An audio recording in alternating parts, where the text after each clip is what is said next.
There's a beast of a car that's just come out that I'm so keen to drive. I've come to the factory in deepest Germany just to get my hands on it. We're not waiting for the hot and sunny press junket. Instead, we're putting up with a bleak and grey Munich to collect a car as early as possible from BMW HQ. In a Mercedes, just to be cheeky. We're after their newest hot rod. I've come to get this, the all-new BMW Z4 M Roadster. Now, until we clear the premises, I have to remember that I'm an ambassador for the programme and must be respectful at all times. The roads around Munich are dull as dishwater, so we're heading straight for the place where BMW test drivers make their final checks to the cars, the Alps. Germany is just behind us. We're heading into Austria. Let's get after it.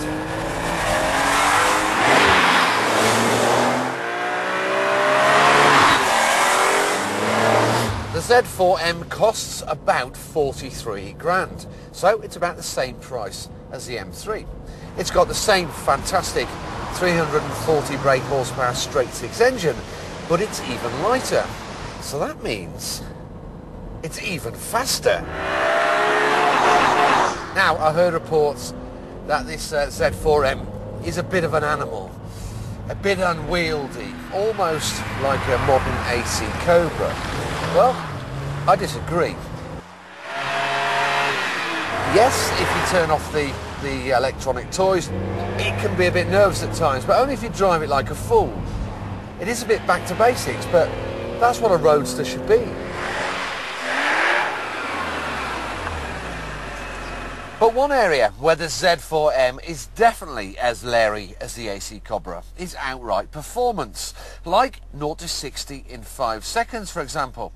And just to demonstrate how spectacular that is, I'm going to be showing you one of AC Cobra's old sales tricks.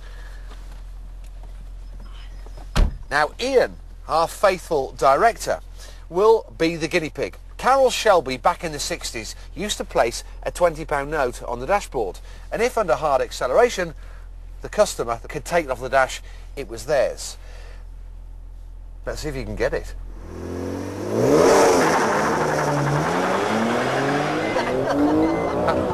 Look at this! Look, in my quest not to give Ian the €20 note, I appear to have pulled the gear lever clean off his mountings. It's the Germans, you know? They make things so well. So now, we've glued the old girl back together, the gear stick's back on, take two. So, you know the drill, Ian? Don't be reaching early, it's my money that is. Ready? Go.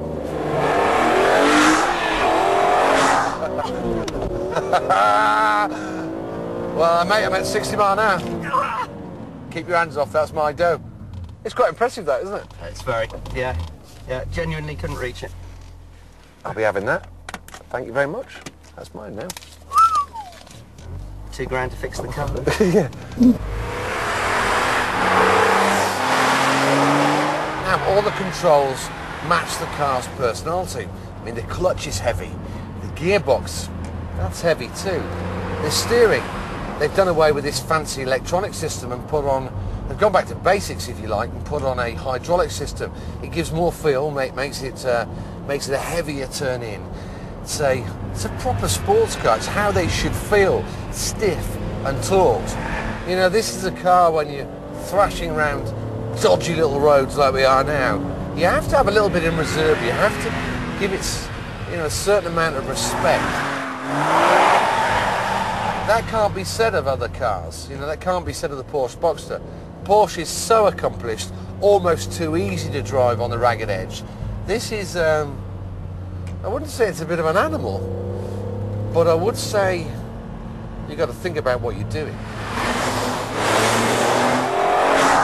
Now, as you can see, I've carefully applied dirt to the car to demonstrate one of my long-held beliefs. A filthy car is a cool car. Not caring about a chamois and a sponge is far more likely to impress the ladies than saying your hood deploys in a record-breaking 10 seconds.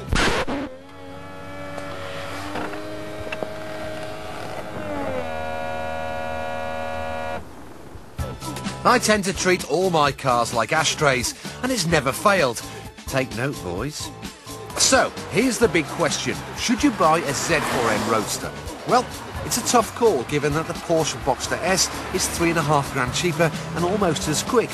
But whereas the Porsche is like listening to a CD on a top-notch hi-fi, the BM is like standing in front of a speaker at a rock concert. It's a simple formula, a big engine in a small chassis, and I love it.